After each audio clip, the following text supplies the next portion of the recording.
Efeziešiem 6:16. Bez visa tā satveriet ticības vairogu, ar ko jūs varēsiet dzēst visas ļaunā ugunīgās bultas.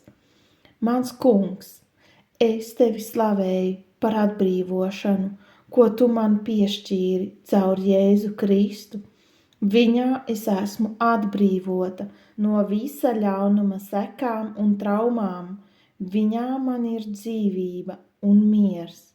Viņā es esmu svētīta un manas domas ir paslēptas viņā.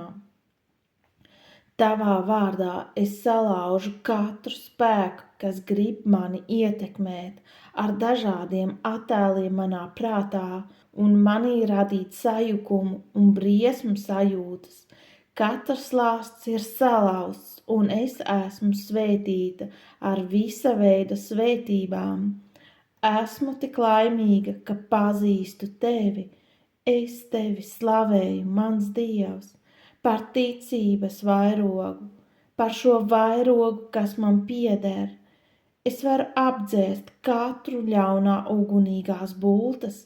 Aleluja! Viņi nevar mani aiztikt. Jā, tie, kas vēlas man tuvoties, bēgs no manis. Tie, kas rok man grāvi, paši tajā iekritīs, tāpēc, ka svētais gars dzīvo manī. Tēvs, es lūdzu, ka manī vienmēr ir šī ticība. Paldies, svētais gars, par šo ticību, kas mani stiprina šodien. Es apliecinu, ka Dieva valstības atmosfēra ir klātesoša, un debesu atmosfēra ir manā namā.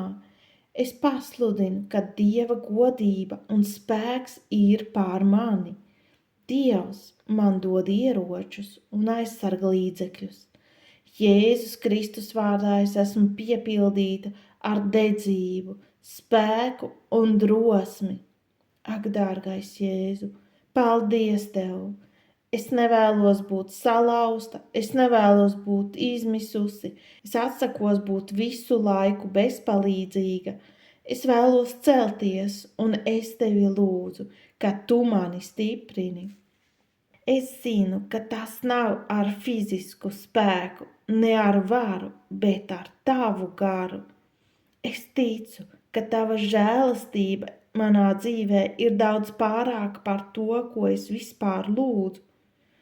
Ka Jēzus Kristus godība pārplūst manā dzīvē, ka tā pārpludina manu dzīvi, atverās manā priekšā. Ienaidnieku, ko redzu manā priekšā, es tos vairs neredzēšu nekad, lai arī kāds būtu viņa vārds. Ar šo ticības vairogu es stājos pretī Jēzus Kristus vārdā. Paldies Tev, Kungs Jēzu! Āmen!